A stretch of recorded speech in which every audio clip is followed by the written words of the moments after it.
The phenomenon of the lolcow is nothing new in the internet age, although it has recently exploded in popularity, spawning thousands of videos and accounts dedicated to documenting them. Joshua Block, Daniel Larson, and Chris Chan have all amassed cult followings of curious onlookers. For those unfamiliar, I will use my own definition of a lolcow for this video's purposes since it's kind of malleable. A lolcow is a usually vulnerable person on the internet who humiliates themselves unwittingly for trolls' and viewers' entertainment. Oftentimes, trolls will directly interact with the person in order to coax them into furthering their self-destructive actions. The lolcow often starts off as a flawed but pretty harmless person before descending into mental turmoil due to their online fame. I personally have found this social trend to be pretty deranged, although I observe it out of sheer curiosity. It's like a car crash, it's hard to look away from. But in recent years, as this lolcow phenomenon has continued to blow up, I've realized that there's a much deeper explanation for the trend's popularity. Today we will be answering one question. Why is the internet so entertained by their suffering? And that corner tab came from an original only for GameCube title that was originally a GameCube title, but then later expanded to other consoles.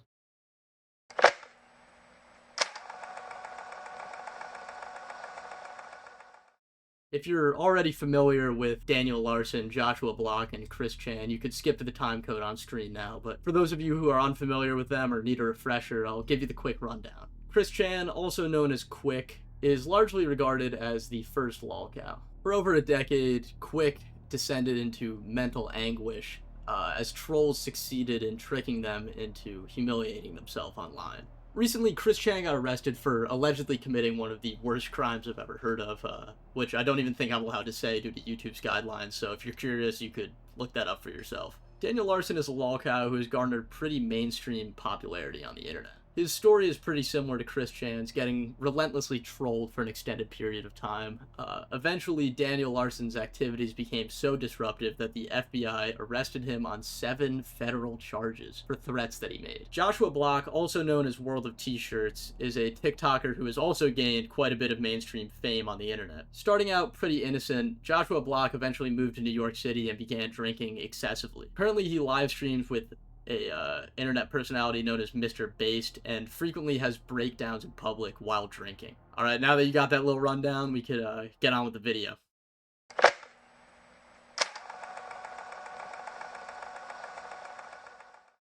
Although this may sound strange, in order to properly explore the social phenomenon, we need to go all the way back to 330 BC. The year that Aristotle wrote Poetics. You see, around this time, Greek culture had developed more and more interest in the art of theater, and specifically the genre of tragedy. Tragedies are foundational to modern entertainment. We still study and discuss Oedipus Rex and the works of Shakespeare because they act as a blueprint for this genre. In recent times, some of the most popular forms of media are the tragedy.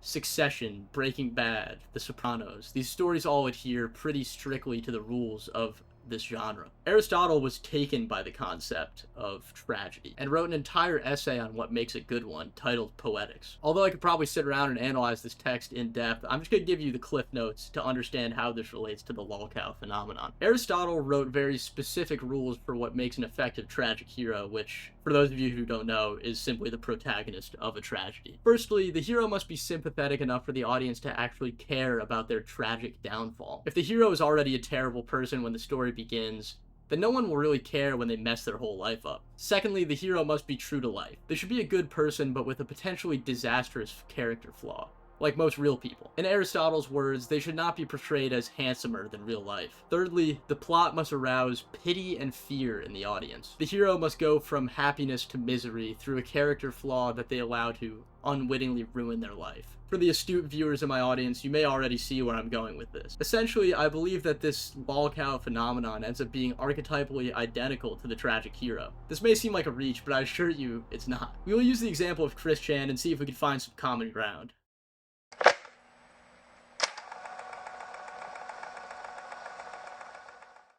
Chris Chan fits the traditional archetype of the tragic hero. Chris Chan started out on the internet as a young, neurodivergent kid, uploading their interests to the internet for anyone to see. Although they would sometimes say some pretty outlandish things, Chris Chan was ultimately just trying to share his video game fan comics with the world. Their main glaring flaw being that as they began to get trolled, they were incapable of identifying what was truth and fiction. Not listening to their family's advice, they continued to respond to trolls and believe their lies instead of just disengaging from the internet altogether. The incessant trolling hurt Chris Chan's already vulnerable mental state, which eventually led to them getting arrested for the previously mentioned crime.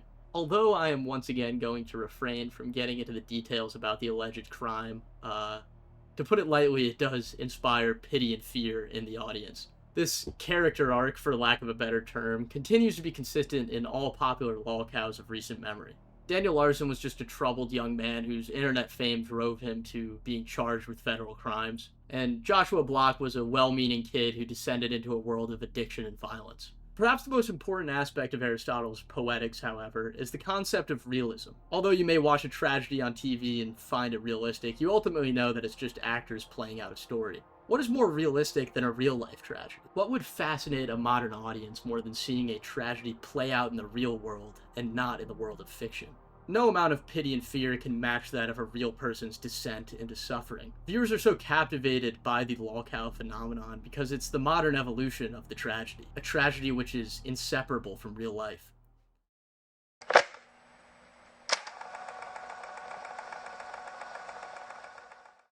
This phenomenon has been predicted in popular culture for quite some time. The 1998 film Truman Show serves as a pretty prophetic text for this mode of entertainment. The story follows a man named Truman who has unknowingly spent his whole life being broadcast on television.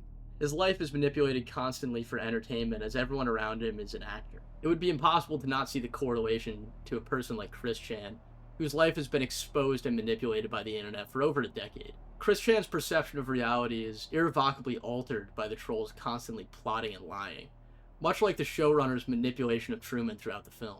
Similar to Chris Chan's status as an internet celebrity, the broadcast of Truman's life was watched by countless people in the film. Famous painter Andy Warhol once predicted that everyone will be famous for 15 minutes, just for being themselves. The book Warhol, Chris Chan is an extremely comprehensive text comparing the two celebrities. Although the full breadth of this book would need an entire video of its own, which, comment if you're interested in seeing me cover that. The main crux of the argument is that Warhol's prediction of universal fame was first embodied by Chris Chan. The internet was first captivated by Chris Chan not because of anything remarkable, but simply because they were authentically themselves. This is clear as well in our other examples, Joshua Block and Daniel Larson, whose fame started out from them doing nothing except uploading their lives to TikTok. Warhol's prediction and The Truman Show both prophesized the Lolcow phenomenon. They accurately predicted that modern audiences would increasingly desire that level of authenticity from their entertainment, to the point where audiences would feel comfortable with someone's life getting ruined as long as it meant that they could watch. I think Lolcow fans offer a similar justification to the showrunner in The Truman Show.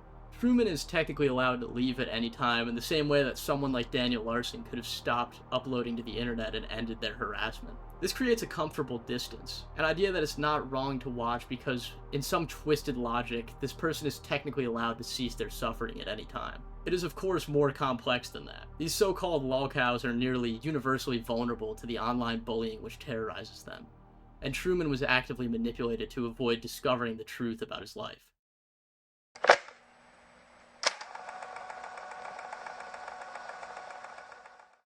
Although the focus has largely been on the Lolcows themselves, I would like to shift to a different subject. You, the viewer. Well, maybe not you specifically, but anyone who interacts with this type of content. This is definitely much more speculative than my other arguments due to the fact that viewers and trolls of Lolcows are inherently more anonymous. But I'd be remiss to avoid mentioning the audience and trolls, considering how pivotal they are to the existence of this phenomenon. As for the trolls, I think it's a mixture of pride and sadism that draws them toward the Lolcow. Many of Chris Chan's trolls are etched into the annals of internet history. This will be the only notable act in almost every single Lolcow troll's life, that they helped terrorize a stranger on the internet. It is an opportunity to be remembered, and to revel in the suffering of another person. It is a bully mentality, but with the added enticement of gaining some fleeting internet fame. As for the audience, I think I've already summed it up pretty well. It's simply hard to look away from. It's so terrible to witness someone's life slowly be ruined, but it's also hard to stop watching. I can only imagine it's similar to what makes shows like Cops so popular.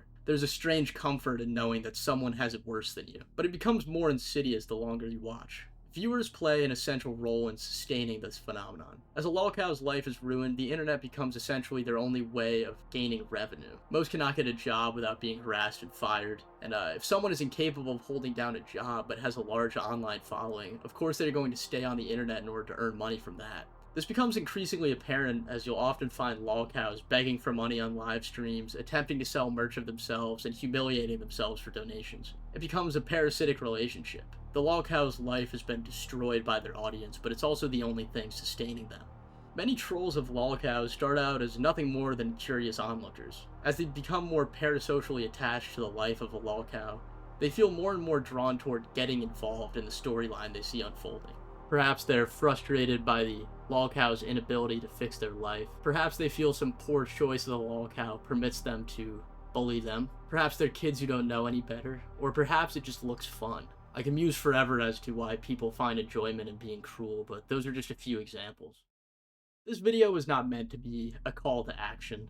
I understand that the average internet user isn't very concerned with what really happens to the people I've mentioned, and I also understand that the internet will most likely never stop trolling people who are vulnerable on social media. Nothing that I have said will ever change those things. In the same vein, this video is not meant to justify the actions of any Lolcow. Although the people mentioned in this video are truly tragic and vulnerable, their actions eventually become impossible to find justification or sympathy for, no matter how much cruelty led them down that path.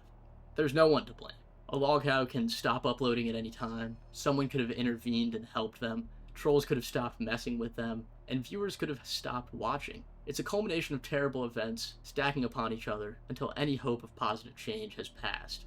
The one takeaway that I hope you leave with is a sense of introspection. Why do you find these people so fascinating? Does it comfort you to watch someone who's in a more dire position than you? Do you find some kind of sadistic satisfaction in it? Or, like a car crash, does your curiosity simply make it impossible to look away? I've been the Ivory Door. If you'd like to support us, we have a Patreon and our Twitter links in the description. Comment, like, subscribe, ring the notification bell, and tune into our live streams. We do them pretty regularly in the afternoon on weekdays. You could tune in. It's a good time. Thank you all for watching. Have a good one. The Ivory Door.